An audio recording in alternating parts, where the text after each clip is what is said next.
So what if I told you the government has your baby's DNA? Newborns are routinely screened for a series of genetic diseases, and in some states, that DNA is stored even without your consent.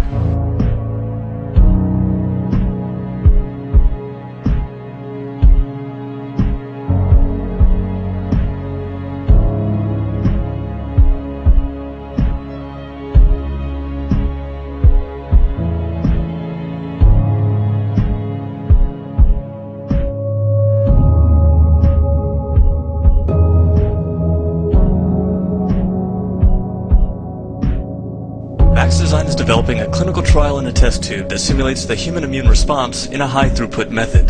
This simulated immune response enables rapid, clinically relevant predictions about the efficacy of immunotherapies and vaccines, which can dramatically reduce the cost and time required to bring these products to market. Our immune simulation method has 4 steps: blood collection via apheresis, the vaccination site module, the lymphoid tissue equivalent module, and functional assays. The first step in our process is blood collection and preparation. In collaboration with Florida's blood centers, we collect white blood cells from pre-screened donors using leukapheresis. We take the white blood cells and process them into either purified PBMCs or isolated subpopulations of the PBMCs, such as monocytes, T cells, and B cells.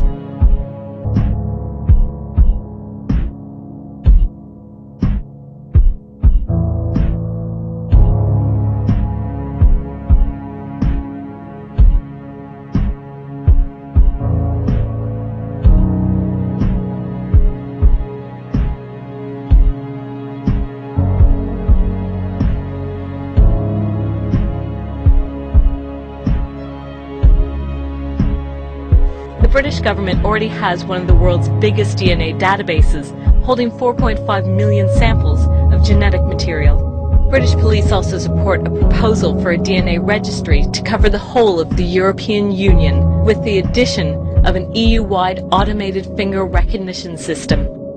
Senior medical correspondent Elizabeth Cohen talking about this and the controversy it's sort of bringing about. Oh, right, because parents don't know. I think we parents have no idea that our kids' DNA is stored in state labs, sometimes for decades. I know I have 4 children, and I didn't know that. I think a lot of parents know that our kids get tested for certain genetic diseases, but we don't necessarily know that that DNA is kept in a state lab with our child's name attached. And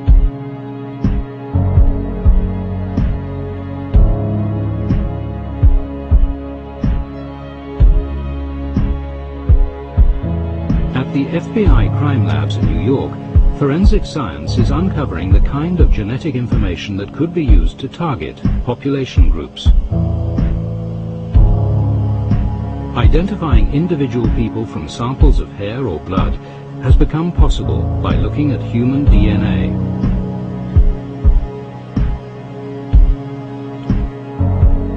The National FBI database contains over 100,000 samples. They use them to analyze particular sequences in the DNA called junk DNA.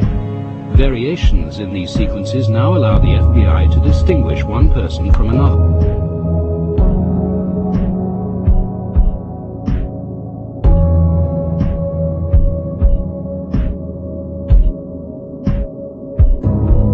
Both these journalists have been in touch with UN and World Health Organization officials, including a scientist who's dealt with Ebola virus and HIV/AIDS in Africa, and it's their conclusion, these scientists who they've spoken to, that this is a very unusual form of flu because it looks like it is a product of some gene splicing. The flu contains elements of bird flu, 2 forms of human flu, and various forms of swine flu. To them, it doesn't look like this is naturally occurring.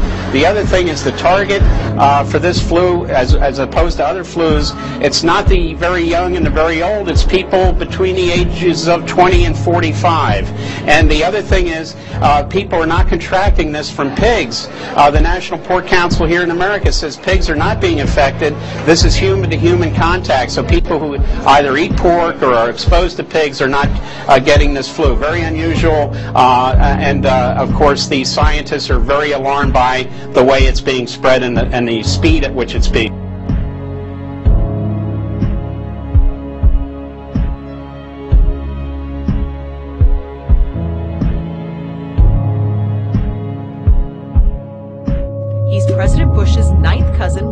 removed. Cheney's cousin Barack Obama is also Bush's 11th cousin and the 9th cousin of Brad Pitt. But we're only just getting started. President Lincoln was President Bush's 7th cousin 5 times removed, and Bush shared more than just a ballad with John Kerry. That's right, they're 9th cousins twice removed. Really? What do you think of that? Yeah, they have the same chin. There's also royalty in the Bush bloodline. Princess Diana was Bush's 11th cousin twice removed.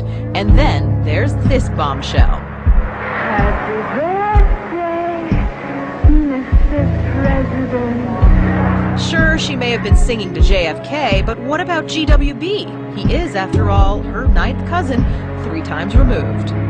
Maybe it's the eyebrows. They have the same eyebrows? He's also related to Playboy founder Hugh Hefner, even Pocahontas, and Vlad the Impaler. Trace the family tree far enough, and you get Madonna, Celine Dion, and Tom Hanks.